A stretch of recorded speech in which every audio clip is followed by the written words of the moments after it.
¿qué tal? Bienvenidas y bienvenidos a una nueva edición de La Nave. Bueno, hoy estoy aquí para hablaros de la novela Cuando el hielo deje de crujir. Está escrita por Santiago Díaz Morlán y publicada por la editorial Caligrama, concretamente en su sello Talento. Bueno, me gusta que hoy haya podido dedicar el programa a esta novela, no solo porque ha sido una gozada y he disfrutado mucho leyendo esta historia ambientada en un momento que yo creo que es crucial para Europa, sino porque me da la oportunidad de hacerme eco de un escritor que por fin se lanza a la narrativa, por fin se lanza a la publicación de una novela y lo hace a través del sello, como os decía, Caligrama. Bueno, si algunos no conocéis el sello Caligrama, os diré que es una manera de poder llevar a cabo una obra de manera profesional y de manera independiente. Concretamente, Caligrama, además, que ya sabéis que detrás está uno de los dos grupos editoriales más importantes del país, pues bueno, como os decía, Caligrama tiene además un sello denominado Talento. Y lo que nos vamos a encontrar aquí no solamente es una excelente obra, sino que ha sido tratada de manera profesional y su edición llega a todos y a todas de una manera perfecta, de una manera exquisita. Bueno, Caligrama, precisamente en el momento de grabaros esta emisión de La Nave, acaba de celebrar su sexta entrega de premios Talento. Pues bueno, esta novela que hoy os traigo al canal ha sido una de las finalistas. En el certamen, en la gala celebrada en Sevilla, finalmente se ha llevado el premio la venezolana Gladys Ruiz de Azúa, pues con su novela. Luego ha habido una serie de premios adicionales, como el bestseller, etc. Bueno, pero sí quiero remarcar que la novela que os traigo hoy aquí al canal está elegida como una de las 10 finalistas para este premio. Bueno, pues dicho esto a propósito de la editorial, permitidme que recale en el bueno de Santiago Díaz Morlán, quien está de enhorabuena también estos días. ¿Por qué? Porque su segunda novela ve la luz y lo hace en una editorial que muchos ya conocéis aquí en el canal, de la editorial Pamies. Concretamente, la novela que va a ver la luz es Lloverá tierra seca sobre Anual. Es una novela, sus tres protagonistas van a vivir una situación que, pues bueno, ha quedado en nuestra historia. Quizás es poco conocida para algunos, quizás otros sí la conozcan, pero bueno, es una manera, perdonadme, es una manera de viajar a 1921, a esta localidad de Anual y lo que allí ocurrió. Estamos hablando de algo que ocurrió hace 100 años.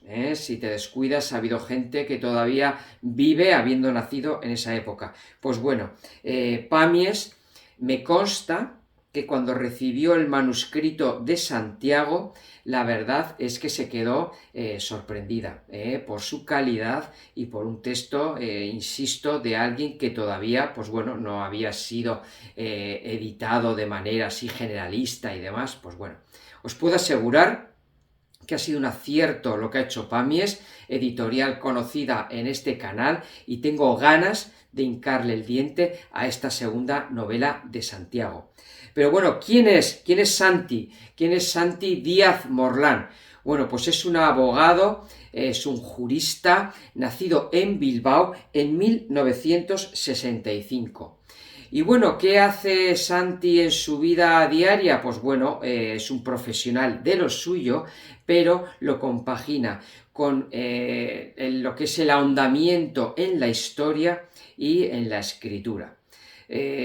Me gusta la reflexión que hace la biografía de Santiago, por la cual nos remarca que este hombre hace énfasis en que es muy importante conocer la historia y conocer la historia de Europa.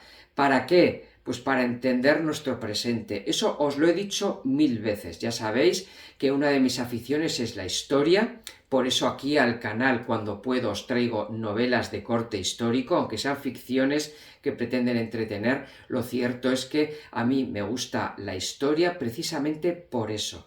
Porque si la tratásemos de una manera un poquito más detenidamente de lo que le hacemos, nos daríamos cuenta de que estamos repitiendo errores, de que situaciones presentes las podríamos entender perfectamente si supiésemos cuál es su origen, de dónde vienen, y pues bueno, si fuésemos objetivos, desgraciadamente todo se tergiversa, ¿no? Vivimos tiempos de inteligencia artificial que te manipula las imágenes, que incide en las noticias, que incide en las opiniones, en definitiva, que manipula.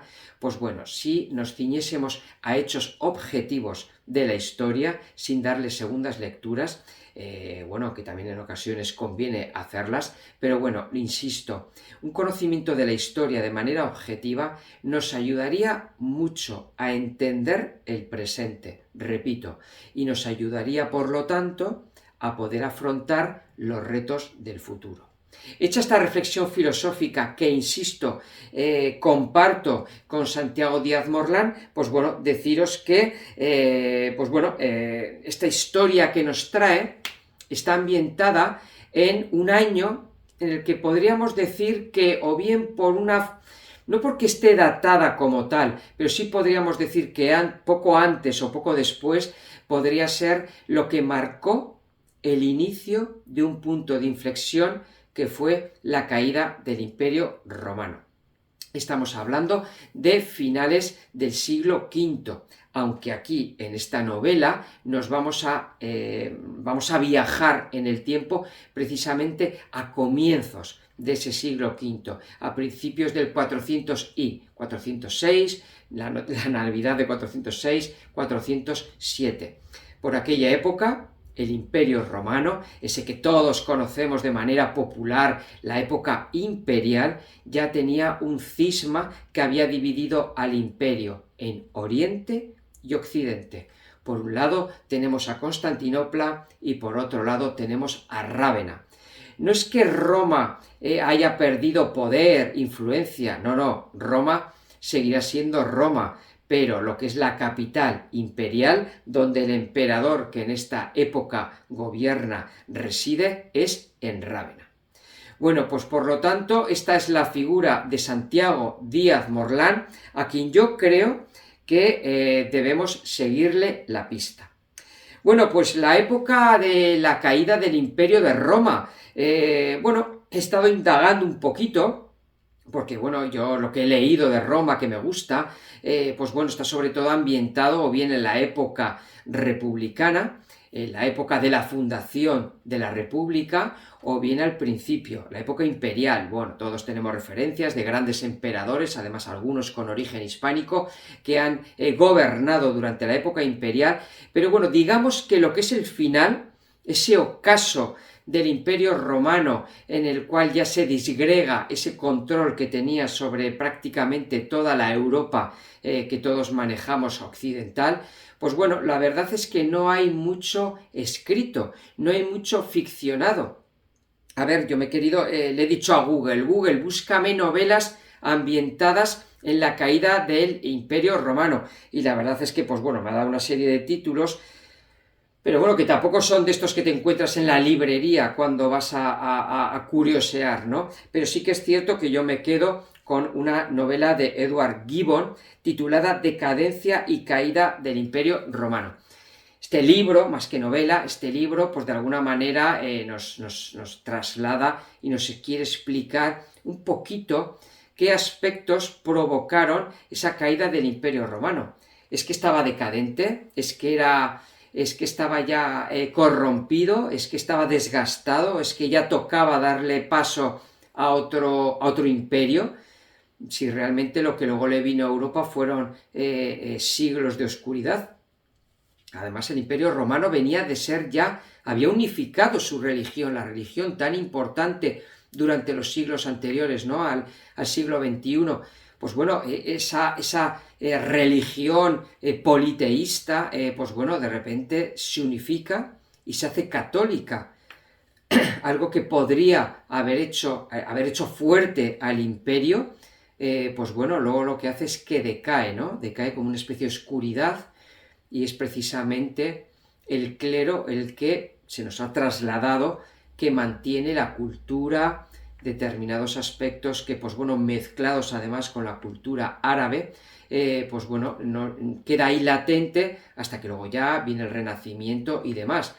Aunque quizás esto ocurre de manera paralela, pero no a la vez, en el Imperio Oriental, en Constantinopla. Occidente, digamos que cayó antes. Bueno, pero luego iremos a estos temas, qué importancia tienen. El caso es que tampoco hay tanta ficción, insisto, ambientada en la caída del Imperio Romano, y esto le parecía muy atractivo a Santi. Le parecía que era un periodo convulso, un periodo en el cual cambió todo de la noche a la mañana. De hecho, el propio Santi ha puesto un ejemplo, ¿no? Ha puesto el ejemplo de lo terrible que fueron las últimas grandes guerras en el siglo XX en Europa, en las cuales tú podías estar perfectamente, tranquilamente, en tu casa rural en Francia, en Bélgica, y de la noche a la mañana venía un mandato, porque había estallado una guerra en la cual reclutaban a tus hijos, sobre todo a tus hijos varones, y quizás en 2 meses te decían que habían muerto en las trincheras, y quizás luego en 6 meses veías cómo el ejército invasor venía y arrasaba con tu casa, con tu almacén, con tus provisiones, con tu manera de hacer la vida, y acababas, si no muerto o mutilado, sin hijos, harapiento y mendigando igual en las calles de una gran ciudad. Eso ocurría en un lapso de tiempo bastante corto, y eso lo hemos visto hace poco. Pues bueno, Santiago Díaz Morlán de alguna manera reflexiona a propósito de lo que ocurrió en una época en la cual existían calzadas, en las cuales existía un ordenamiento jurídico, existía un orden social, existía una calidad de vida relativamente confortable que desapareció durante los siglos posteriores, existía un comercio, existía una convivencia entre culturas distintas. Sí que es cierto que tenía su lado oscuro, pero insisto, estaba muy avanzado, y de la noche a la mañana cae. ¿Por qué cae? Bueno, pues esa ficción que hoy nos ocupa se ambienta en ese momento, ¿vale? Por lo tanto, eso es uno de los aspectos que a mí más me atrajo para acercarme a esta novela. Y sabéis que aquí en el canal a mí me gusta mucho hablar de cine, no solo de literatura, y en cuanto tengo oportunidad, pues bueno, intento conjugar estos dos mundos, ¿no? Y pues bueno, a mí me hablas de la caída del Imperio Romano, y no puedo por menos que acordarme de la película que aquí en España así se tradujo, La caída del Imperio Romano. Esta novela, esta película, perdón, de mediados del siglo XX, pasado el medio siglo, está producida por Samuel Broston y dirigida por Anthony Mann. Bueno, que sepáis que Samuel Broston es un productor audiovisual muy querido en España, o por lo menos por alguna generación de espectadores que tuvimos la oportunidad de, si no ver los estrenos, sí poder verlas a posteriori, estas películas, porque es cuando Hollywood trasladó el rodaje y la producción de unas producciones multimillonarias, las trasladó a España y a Italia. Y Samuel Broston, os pido que por favor indaguéis a propósito de sus títulos, que aquí tiene unos cuantos. Pues bueno, una de sus megaproducciones fue precisamente La caída del Imperio Romano, y es una película que, pues bueno, es una película de su época, pero algunos aspectos no envejecen tan mal. El caso es que a mí es lo que me viene siempre a la memoria de cuando oigo hablar de la caída del Imperio Romano, y bueno, no os digo nada, la última escena, ¿no?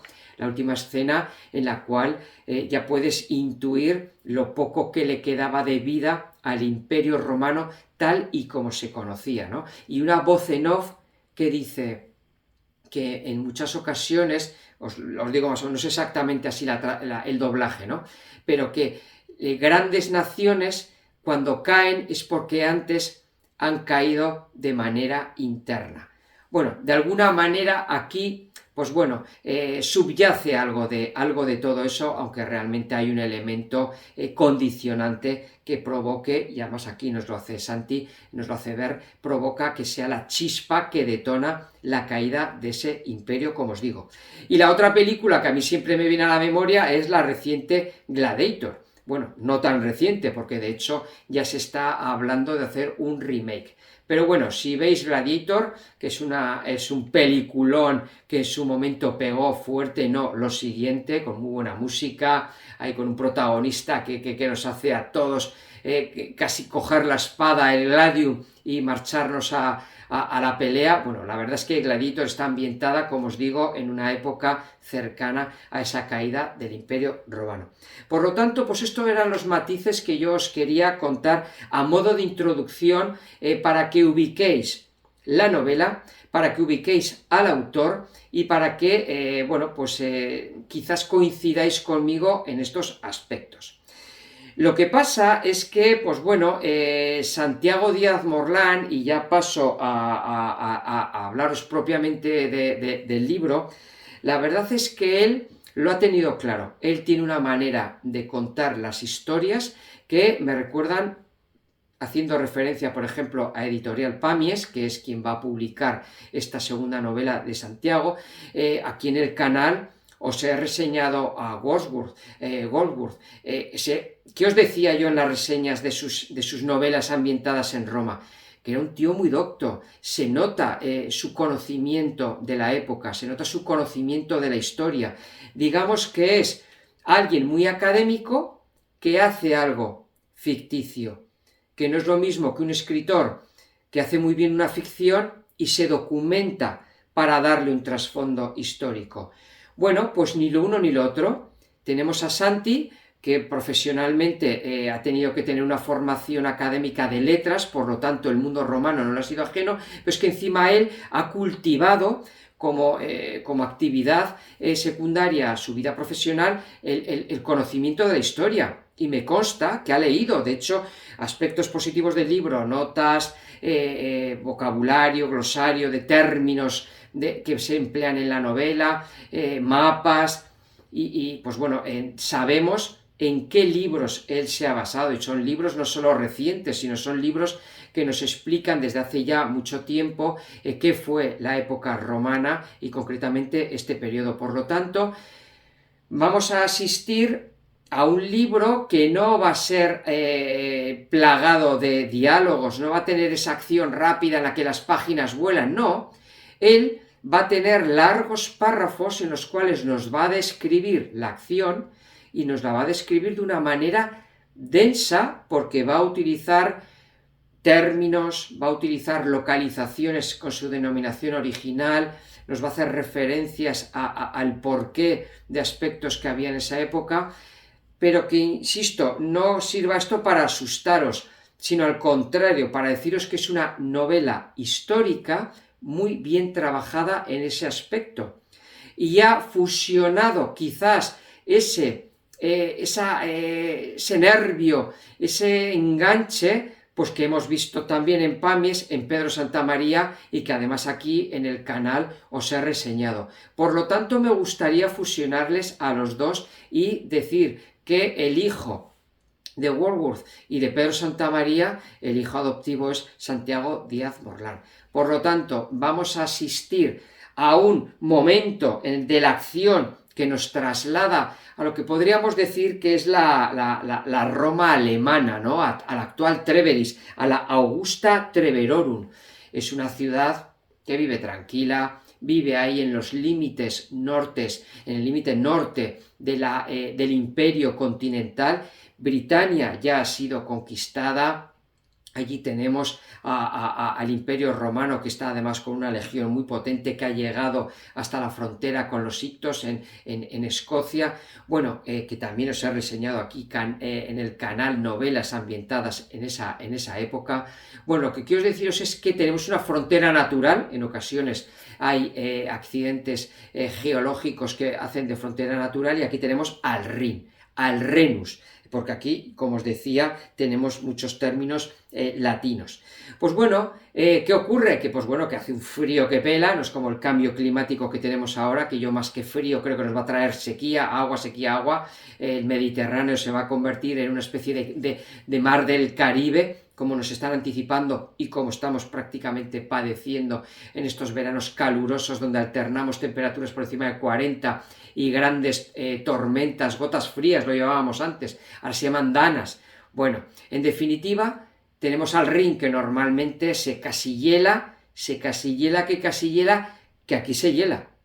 Por eso se dice que el hielo deja de crujir, porque se congela. Y tenemos ahí a los alanos, a los suevos, bueno, aquí todas las tribus que nos dicen que, bueno, ya llevaban tiempo queriendo cruzar y han hecho escaramuzas y como os digo, eso ya lo sabemos, no se hacen alianzas, se intenta convivir con ellos, pero de momento es una frontera donde dice, oye, esto es la frontera y vosotros estáis ahí y lo cultivado y lo civilizado y lo rico está aquí. Aquí Santiago aprovecha para hacer, pues bueno, una reflexión, ¿no? A propósito de algo que es muy moderno, ¿no? El mundo rico, el mundo pobre, esas personas que están intentando huir de guerras civiles, de la pobreza, de las dictaduras, y lo único que tienen es un accidente geográfico, llámalo el Mediterráneo, llámalo el río Bravo, pues que intentan cruzar para mejorar. Pues qué mejor oportunidad que se hiele el río, ¿no? Qué mejor oportunidad que ese río que está flanqueado por torres de vigilancia. Ostras, si se congela lo tienes fácil para pasar. Y si encima te digo que Atila, los hunos están viniendo desde Asia, desde Mongolia, están arrasando, ¿no? ¿Qué se dice? Que donde pisa el caballo de Atila no crece la hierba. Pues los hunos están entrando y están empujando a esas tribus. Por lo tanto, esas tribus, cuando ya no tienes nada que perder, ya tiras para adelante y te la juegas. Y lo que ocurre aquí es que van a cruzar. Van a cruzar y van a empezar primero atacando un fuerte y luego van a atacar esta ciudad que se creía libre de todo, libre de pecado, por encima del bien y del mal. Y se van a dar cuenta de que ahí tienen, ahí enfrente, cruzando el río, una masa de miles de personas que quieren luchar por su vida, quieren sobrevivir y quieren medrar. Por lo tanto, ese va a ser el punto de partida en este arranque del libro, que dura, lo que es la trama dura unos 3 años, hasta el 410, que es cuando acaba la novela. Bueno, esto sería la visión macro, esto es lo que me ha gustado de la novela, cómo a lo largo de la novela nos va a estar diciendo, pues bueno, cómo quien gobierna en ese momento es Honorio, hijo de Teodosio, que tiene una persona, tiene a su Rasputín particular, que en este caso es Estilicón, luego vendrá Olympus, bueno, siempre hay una mano derecha que está ahí, raca, porque son emperadores débiles, son emperadores que han heredado, no son como glorias que ha habido en el pasado, ¿no? Entonces aquí nos lo transmiten muy bien, este tema macro, estar ahí en Rávena, cuando realmente el Senado está cortando el bacalao en Roma, el poder que tienen los patricios, el poder que está empezando a tener los obispos, las diócesis. ¿Por qué? Porque, como os digo, el catolicismo ya ha sido declarada la religión oficial del imperio. Bueno, pues esto es la visión macro. Si nos vamos a la visión micro, es cuando ya nos vamos a los personajes concretos. Y aquí, ¿quiénes son los protagonistas? Pues son Quinto, el típico general, pues protagonista por antonomasia, el tío valedor, el tío líder, el tío que sabe ganar batallas, dirigir a su gente, ser una persona de confianza. Y luego vamos a tener a Licia Fulvio. Licia Fulvio, que está casada con Juvenus, que vive en esta ciudad que os he dicho, en Augusta Treverorum. Bueno, pues estas dos personas, esta pareja, se va a unir y se va a enamorar. ¿Y qué pasa con sus parejas? Pues bueno, aquí nos explican, pero el caso es que estos se enamoran en tiempos de guerra, qué típico. Aquí Santiago nos ha metido la dosis emotiva, la dosis potente, pues bueno, les va a pillar la explosión, el arrase, el ataque y pues bueno, el saqueo de esta ciudad. ¿Y qué va a pasar? ¡Oh! Se separan, uno se tiene que ir en una encomienda que le hacen, le tiene que decir, vete donde Alarico, ese visigodo, este godo, perdón, no visigodo, este godo, que en su momento puso en jaque a Roma y se le apartó ahí en un lado del imperio, se le dijo, bueno, tú estate ahí, te pagamos, no nos des guerra. Bueno, pues le dicen, oye, tira de Alarico que le vamos a necesitar y tú vete y bueno, negocia con él. Pero luego tenemos a Licia, que os he dicho que se apellida Fulvio. ¿Sabéis por qué se apellida Fulvio? Porque es hija de una familia muy potente. Su padre es senador en Roma y su tío tiene una casa en Hispania. Y entonces, ¿qué dice? Mira, mando a mi marido a freír gárgaras, porque, bueno, aquí pasa algo y ella se pira. Ella se marcha por una calzada, la pobre tiene que escapar de noche antes de que ocurra la catástrofe que podía haber acabado con su vida. Y lo cierto es que, pues bueno, vamos de mansio en mansio, que son como estaciones de servicio a lo largo de la vía que comunica a través de la Galia, atravesando los alrededores de Lutecia y demás, pues llegará a Hispania, porque ahí tiene su tío, tiene una finca, tiene una mansión, y pues bueno, ya va buscando refugio ahí, ¿no? Bueno, pues ya veremos cómo ocurre esto. El caso es que, pues bueno, la historia va a ir transcurriendo, vamos a tener el frente de las tribus bárbaras por el norte, vamos a tener por oriente que están pidiendo la ayuda de Alarico, y vamos a tener a Constantino III, porque se erige como tal, a la legión salvadora, tipo séptimo de caballería que viene de Britania, pues bueno, a ver con qué intención viene, pues viene con intención de hacerse emperador. Entonces aquí ya tenemos el follón montado. Yo estoy aquí mirando Gerontius es el que viene con Constantino III, este general, la va a liar y va a tener un protagonismo. Hay muchos personajes secundarios, no os los digo aquí, pero Gerontius va a ser un protagonista secundario que va a ser aquí bastante interesante. El caso es que, pues bueno, llegaremos hasta Clunia, vamos a ver el río Ebro, Tortosa, pasaremos por Zaragoza, por Mérida, la verdad, con sus nombres latinos, aquí nos los dicen con sus nombres latinos. Ya sabéis que soy muy peliculero, hay un momento que no he podido evitar, Santiago, acordarme de esa escena de cuando Judá Ben-Hur vuelve a su casa y se encuentra allí a la esclava, a su madre, a su hermana, todo destruido, Judá Ben-Hur, con lo que había sido él en Jerusalén. La verdad es que, pues bueno, yo he visto aquí algo que me ha recordado a esa escena. He anotado aquí que me gusta una serie de cartas, aquí alguien le escribe una carta a otro y se leen, y es una manera de resumir lo que ha pasado durante esos meses. La verdad es que está muy bien ese estilo que os digo. Esto es una historia de amor en tiempos revueltos, de pasión, hasta el final es la bomba. La verdad es que bueno, ahí tienes un puntito romántico, Al final yo te veo ahí, Santiago, que eres muy objetivo, quieres trasladar una ficción en la historia, pero bueno, al final te has rendido a algo que a los lectores siempre nos va a enganchar. Hay una frase, me la he puesto aquí, que es: nunca nos recuperamos cuando hemos abandonado para siempre la oportunidad de ser felices. Anda que no hay historias en la literatura que, pues bueno, tienen este trasfondo, ¿no? ¡ay, easy! Bueno, aquí ya veremos si esto tiene enmienda, no tiene enmienda. La verdad es que ha revestido un poquito de épica a esta historia. Pero bueno, hablando de estos dos protagonistas, hay que reconocer que te has sentido muy a gusto, se nota, con el papel de Licia. Es una personaje potente, o sea, es que es innegable.